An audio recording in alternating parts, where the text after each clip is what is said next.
ជំរាបសួរពុកម៉ែបងប្អូនទាំងអស់គ្នាជាទីគោរពរាប់អានជាពិសេសបងប្អូនដែលដាំដុះដំណាំទុរេនថ្ងៃនេះយើងតាមដានចំការទុរេនដែលបានត្រួយទី1បងប្អូនត្រួយទី1បន្ទាប់ពីប្រមូលផលមកហើយជាពិសេសគឺមកតាមដានការសម្លាប់ពពួកទ្រីបសមើពីពីងក្រហមចៃមន់ចែមេបៃតងហើយជាពិសេសគឺប្រភេទទ្រីបដែលត្រេលើស្លឹកបងប្អូនហើយចំការមួយនេះទៅបានត្រួយទី1ហើយត្រួយមកសស្អាតមែនតើបងប្អូនអើយហើយជាពិសេស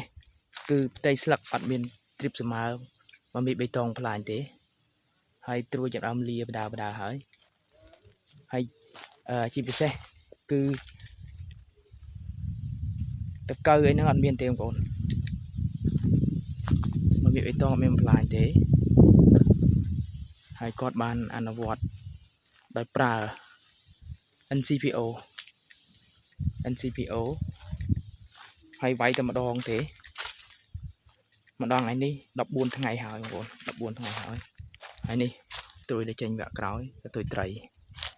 ស្រស់ 100% 14ថ្ងៃហើយបងប្អូនអត់មានឃើញវត្តមានមកមេឃបៃតងចៃមន់ចែទ្រីបសមើអំផ្លាញទេបងប្អូនចឹងយើងមានឃើញវគ្គត្រួយមកដាវផងមកចេញស្រស់ផងលាផង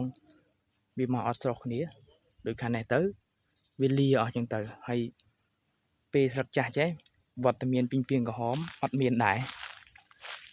ហើយក៏ទៅបានបាញ់ NCPO ម្ដងទេហើយចំពោះដើមនេះចំពោះដើមមូសាន់ខិនត្រួយស្រស់ស្អាតមែនទែនចឹងប្រសិទ្ធភាពគ្រប់គ្រងទ្រីបសមើពីងក្រហមមេឃបៃតងលើដំណាំទុរេនគឺដល់ថ្ងៃនេះ14ថ្ងៃហើយ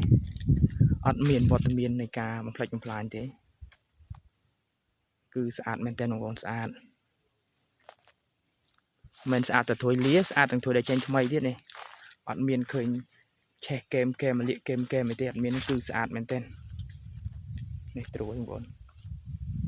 ប្រសិទ្ធភាពរបស់វាបាន14ថ្ងៃហើយអត់ទាន់បានបាញ់លើកទី2ទេអញ្ចឹងពុកម៉ែបងប្អូនចំពោះដំណាំទុរេនកុំព្រួយ NCPO អាចជួយបានបងប្អូន